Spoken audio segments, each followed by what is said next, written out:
Officer, I haven't done anything wrong. I told you to comply. I'm complying, my hands are cuffed, and I'm not moving. You're still resisting. Stop resisting. I'm not resisting. You're assaulting me. Shut up. Stop whining.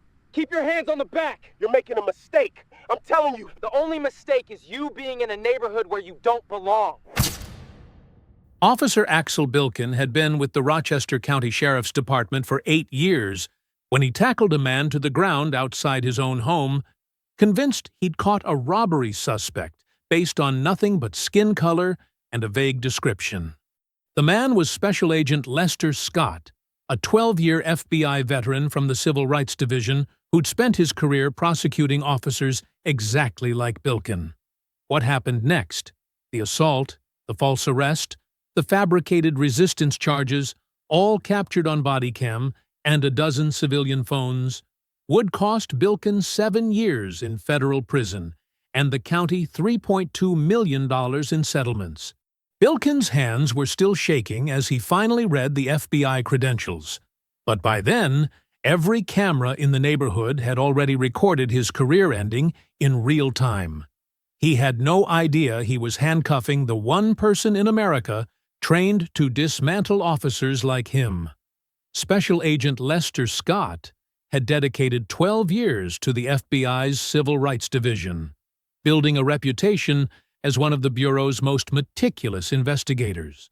His work had dismantled corrupt police departments, exposed institutional racism, and brought justice to victims the system had failed. He had testified before Congress, trained federal prosecutors, and authored policy recommendations that had reshaped law enforcement practices across 3 states. That afternoon, he was simply trying to get home. He had spent the morning 2 counties over, testifying in a federal case against a police department that had systematically targeted minority communities. The testimony had gone well, another win for justice, another step toward accountability. Now, dressed in civilian clothes and driving his personal sedan, Scott wanted nothing more than to relax in his own house. Officer Axel Bilkin represented everything Scott had spent his career fighting against. 8 years with the Rochester County Sheriff's Department had given Bilkin a false sense of invincibility. His personnel file told a damning story. 17 civilian complaints, 14 specifically alleging racial bias or excessive force. Yet Bilkin had never faced real consequences, just written warnings filed away and forgotten. His supervisors had enabled him, dismissing the complaints as the inevitable friction of policing difficult neighborhoods. It was the language of institutional protection, the coded terminology that allowed racism to flourish behind a badge. Bilkin had been patrolling when the call came through. Armed robbery suspect, black male, medium build, late 20s to early 30s. The description was vague to the point of uselessness, yet Bilkin's eyes had immediately begun scanning for any black man who might fit. When he spotted Scott parking outside a modest home in a quiet residential neighborhood, something in Bilkin's mind clicked with dangerous certainty. Scott noticed the patrol car pulling up behind him, but thought nothing of it initially. He lived here. He belonged here. But when Bilkin exited his vehicle with aggressive body language, one hand hovering near his weapon, Scott's professional instincts activated. He had seen this dynamic countless times in his investigations. The aggressive approach, the presumption of guilt, the refusal to see the person beyond the skin color. "Step out of the vehicle! Now!" Bilkin's voice carried the sharp edge of someone who expected immediate compliance. Scott placed both hands on the steering wheel where they could be clearly seen. His voice remained calm, measured. "Officer, I live here. What's this about?" Scott understood the precarious position he occupied in that moment. He was a black man being confronted by a hostile police officer, and despite his federal credentials, despite his 12 years investigating civil rights violations, despite everything he knew about the law, none of it would matter if Bilkin decided to escalate. The statistics Scott had memorized during his career flooded his mind. Black men were 3 times more likely to be killed during police encounters, even when unarmed and compliant. "I said get out! Don't make me ask again." Bilkin's hand moved closer to his holstered weapon. Every movement Scott made was deliberate and announced, "I'm reaching for my door handle now." He moved slowly, his voice steady, despite the adrenaline beginning to course through his system. "I'm opening the door. I'm stepping out. My hands are visible at all times." These were protocols he had learned not from FBI training, but from being a black man in America. From conversations with his father, who had given him the talk about surviving police encounters. From colleagues who shared their own stories of being profiled while off duty. From the countless victims he had interviewed who described this exact scenario. The ones who had survived to tell their stories. Bilkin didn't wait for Scott to fully exit the vehicle. The moment Scott's feet touched the pavement, Bilkin grabbed his shoulder with aggressive force, spinning him violently against the car. Scott felt the impact reverberate through his ribs as his chest struck the vehicle's frame. Bilkin's hands moved roughly across his body, searching with an invasiveness that went beyond procedure. "Officer, I'm a federal agent," Scott said, keeping his voice level despite the pain. "My credentials are in my jacket pocket. My badge is right there. If you'll just—" "Sure you are." Bilkin's contempt dripped from every word. They all got a story. They all got some excuse. Scott recognized the tone. He had heard it in countless recordings, read it in thousands of police reports. It was the voice of an officer who had already decided on guilt, who viewed any attempt at explanation as defiance, rather than truth. Bilkin had made up his mind before even approaching the vehicle. "Check my identification," Scott said, his hands remaining still where Bilkin had placed them. "My badge is right there. You're making a serious mistake." This was the moment that should have changed everything. Bilkin's grip tightened instead of loosening. In his mind, Scott's calm demeanor wasn't evidence of innocence. It was arrogance. The articulate speech wasn't professionalism. It was a challenge to his authority. Bilkin had constructed a narrative in his head, and every piece of contradictory evidence somehow reinforced rather than refuted it. "I don't care what you claim to be," Bilkin said, pressing Scott harder against the vehicle. "Right now, you're a suspect refusing to comply." "I'm completely compliant," Scott responded, his voice still controlled despite the increasing pressure on his spine. "I'm asking you to verify my identity before this goes any further." Around them, the quiet residential street had come alive with activity. Mrs. Patterson, the attorney who lived 3 houses down, had emerged onto her porch with her phone already recording. Councilwoman Rodriguez stood in her driveway, her expression shifting from confusion to horror as she recognized Scott. They had served together on a community policing task force. An elderly couple across the street watched through their window, their own phone capturing the scene. Officer Lisa Torres arrived as the second unit, her patrol car pulling up with measured caution rather than Bilkin's aggressive approach. She was newer to the department, only 3 years in, but she had learned to read situations quickly. Something about this scene felt wrong immediately. The man against the car was too calm, too precise in his language. His posture suggested training, not panic. His compliance was textbook, not the fumbling nervousness she typically saw from actual suspects. But Bilkin was her senior partner, the officer who had shown her the ropes, who had mentored her through her first year.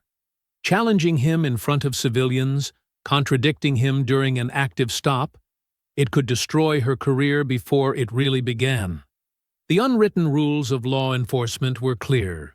You backed your partner, even when doubt crept in.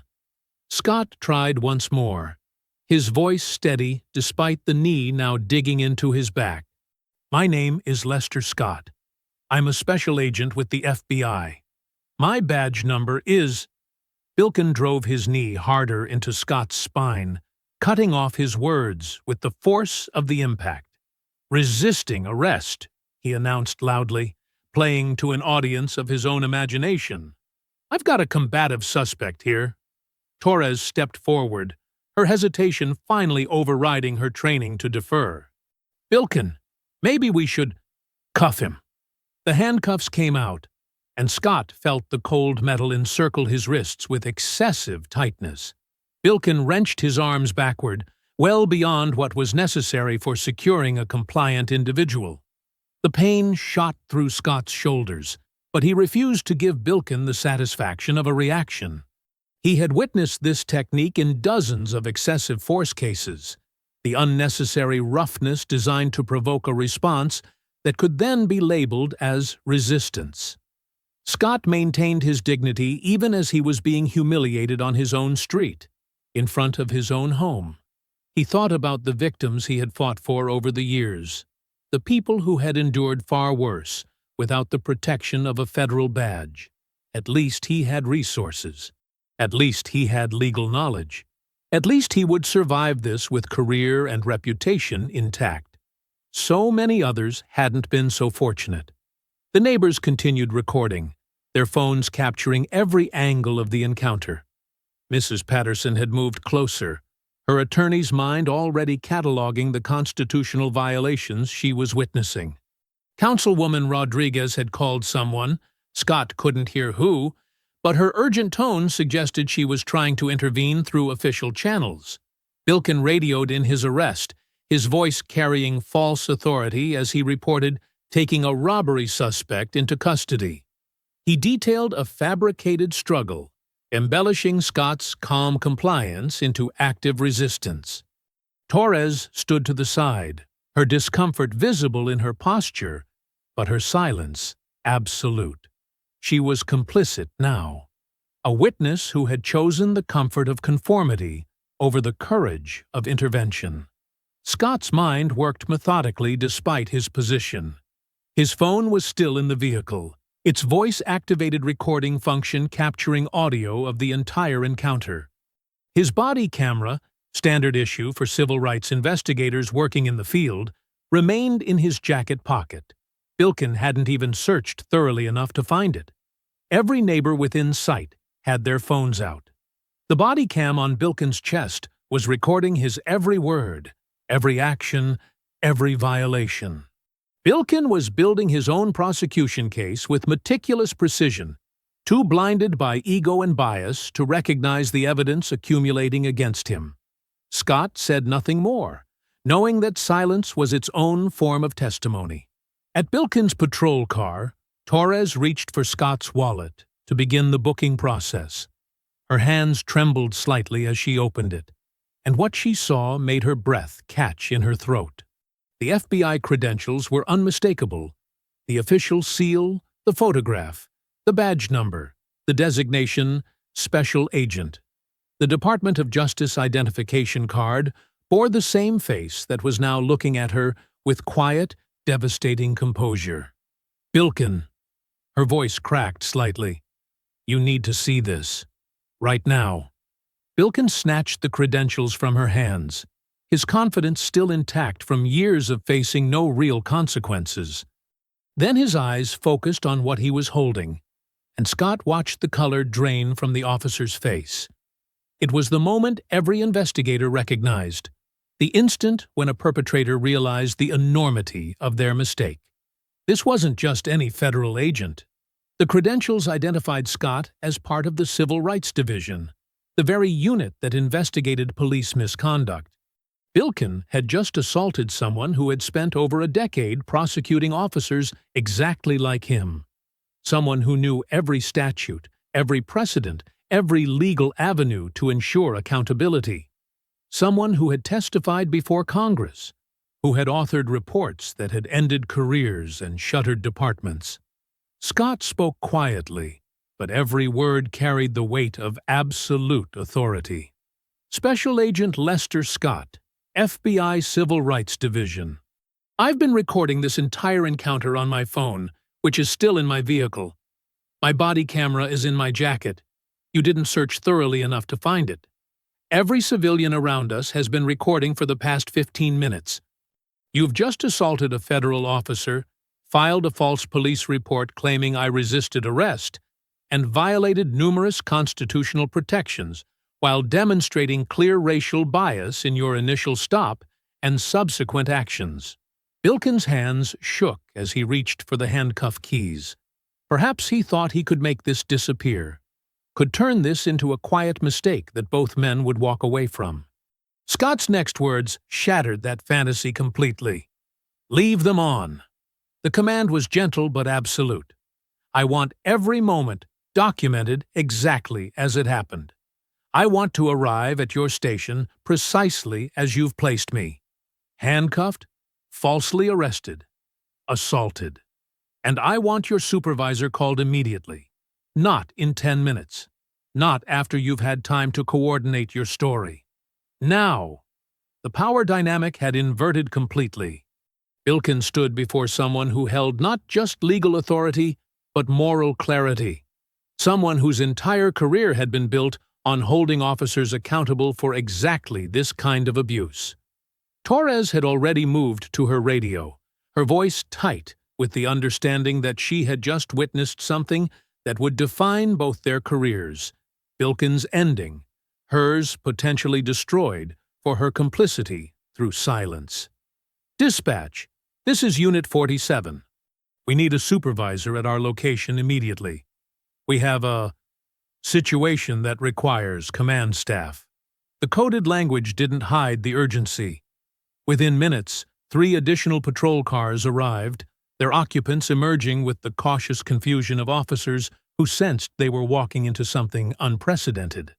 Sergeant Miller arrived first, a 20-year veteran whose expression shifted from routine concern to absolute horror as Torres quietly briefed him while Bilkin stood frozen, still holding Scott's credentials like they might somehow transform into something less damaging. "He's FBI?" Miller's voice dropped to barely a whisper. "Civil Rights Division? And you—" He couldn't finish the sentence, staring at Bilkin with the look of someone watching a career immolate in real time. Scott remained exactly as Bilkin had left him, handcuffed, standing beside the patrol car, surrounded by recording neighbors. He had made a tactical decision in those moments. This needed to be documented in its full grotesque reality. A federal agent apologized to and released at the scene would generate internal complaints and quiet discipline.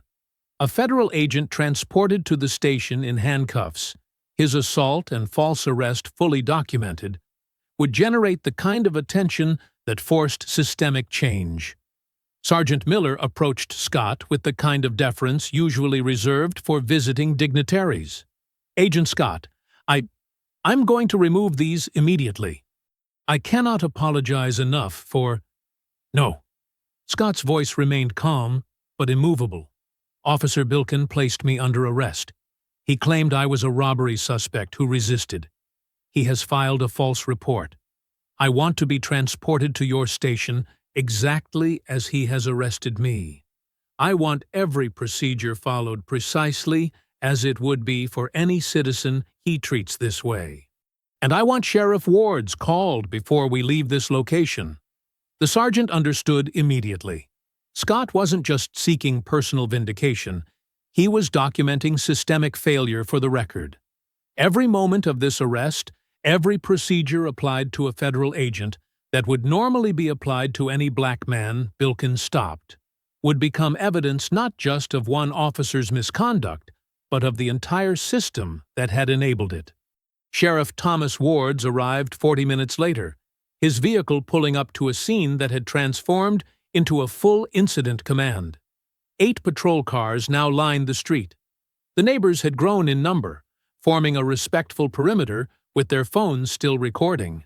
News vans were beginning to appear at the end of the block, tipped off by the same social media posts that were already going viral. Wards was a political creature who had survived 3 election cycles by understanding optics and managing controversies. But as Sergeant Miller briefed him in urgent, hushed tones And as he looked at the federal agent still standing in handcuffs surrounded by recording devices, he understood that this was beyond management. This was a full-scale catastrophe. He approached Scott directly, and the FBI agent saw calculation behind the sheriff's expression. The rapid mental calculus of a man trying to determine how to minimize damage that might already be uncontainable. "Agent Scott, I'm Sheriff Wards. I'm removing these handcuffs immediately, and I want to personally apologize for this unacceptable." "Sheriff, with respect, your apology is noted, but irrelevant." Scott's voice carried the exhaustion of someone who had seen this script too many times. "What's relevant is that Officer Bilkin racially profiled me based on a vague suspect description, ignored my repeated attempts to identify myself, assaulted me, falsely arrested me, and fabricated claims of resistance. What's relevant is that his body cam captured all of it. What's relevant is that multiple civilians recorded the entire encounter. What's relevant is that this isn't the first time. His file contains 17 complaints, 14 alleging racial bias. What's relevant is that your department has protected him through all of it." Wards' face hardened as he understood the full scope. This wasn't going to end with an apology and a handshake. The FBI's inspection division would be notified, was probably already being notified. The Department of Justice's Civil Rights Division, Scott's own unit, would open an investigation into not just Bilkin, but the entire department's pattern of enabling racial bias. Federal oversight, consent decrees, wholesale reforms. Wards could see it all cascading before him. Within hours, the machinery of federal investigation was in motion. Scott's colleagues descended with the focused intensity of professionals who understood that one of their own had been targeted, and that the evidence was irrefutable. The body cam footage, the civilian recordings, the documented complaint history, Scott's own testimony, it formed an evidential wall that no defense attorney could scale. The federal charges came swiftly: deprivation of rights under color of law, assault on a federal officer, filing a false police report, and battery. Bilkin was arrested at his home, processed through the same system he had used against countless others, and held pending trial. No professional courtesy, no quiet handling. The Department of Justice wanted this prosecution public and exemplary.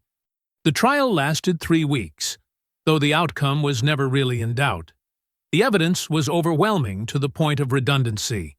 Prosecutors presented the body cam footage showing Bilkin's aggressive approach, Scott's calm compliance, and the officer's escalating violence against a man who had done nothing but exist, while black, in his own neighborhood. They showed the civilian recordings from multiple angles. They played the audio from Scott's phone, capturing every word of the encounter. They presented Bilkin's personnel file with its pattern of complaints that the department had systematically dismissed. But it was Scott's testimony that transformed the trial from a simple misconduct case into something larger. He took the stand in his FBI credentials, speaking with the authority of someone who had dedicated his career to this exact issue. He recounted the assault not just as a personal violation, but as a symptom of systemic rot.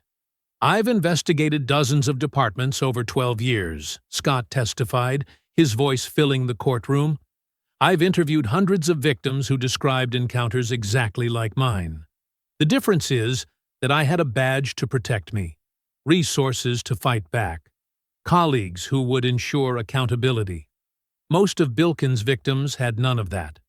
They suffered his abuse, filed complaints that went nowhere, and watched him continue patrolling with impunity. How many people did Bilkin profile, assault, or falsely arrest who didn't have federal credentials? How many complaints did the Rochester County Sheriff's Department ignore because it was easier than holding their own accountable?" The jury returned guilty verdicts on all counts after deliberating for less than 3 hours. The federal judge's sentencing hearing made national news. She didn't just sentence Bilkin, she delivered a condemnation of every system that had enabled him. 7 years in federal prison, among the stiffest sentences ever handed down for such charges. The message was deliberate and unambiguous. The era of consequence-free police misconduct was ending. Bilkin's conviction sent seismic shocks through law enforcement nationwide. It became a watershed moment, a clear line demarcating the old era of impunity from a new age of accountability. The Rochester County Sheriff's Department faced comprehensive federal oversight, entering into a consent decree that mandated sweeping reforms, mandatory implicit bias training for all officers, body cameras required for every interaction, civilian oversight boards with investigative authority, new protocols for stops and searches that required articulable reasonable suspicion documented in real time. Sheriff Ward's, whose career had been built on political survival, couldn't survive this. The revelation that his department had ignored 17 complaints against Bilkin, that the pattern of racial bias had been documented and dismissed, that institutional protection had enabled years of abuse. It was politically and morally indefensible. He resigned under pressure, replaced by a reform-minded chief from outside the department who had no loyalty to the old culture of protection. The county's insurance carrier, facing Scott's civil rights lawsuit with evidence so overwhelming that a trial would be devastatingly public, pushed for settlement. The county paid Scott $3.2 million, but the FBI agent had made clear from the beginning that money was secondary. The consent decree mattered. The reforms mattered. The message mattered. Scott continued his work with the FBI, but his role expanded. He became a national voice on police reform, his testimony before congressional committees carrying the unique weight of both badge and lived experience. He spoke to the complexity of being a black law enforcement officer, of understanding both the legitimate challenges of policing and the undeniable reality of systemic racism. The body cam footage from his assault became mandatory viewing in police academies across the country, a textbook example of how implicit bias, unchecked authority, and the refusal to admit error could transform a routine encounter into a federal case. Bilkin served every day of his 7 years in federal prison. No early release for good behavior, no special treatment despite his law enforcement background. Other inmates, many of whom had their own stories of police abuse, ensured his time was not comfortable. When he was finally released, his law enforcement certification permanently revoked, Bilkin found a job market that wanted nothing to do with a convicted felon whose crime had been abusing the authority of a badge. Scott had turned a moment of profound injustice into a catalyst for systemic change. Not because the system worked automatically, but because he had the resources, knowledge, and determination to force it to work. His story became a reminder that accountability wasn't inevitable. It had to be fought for, documented, and demanded.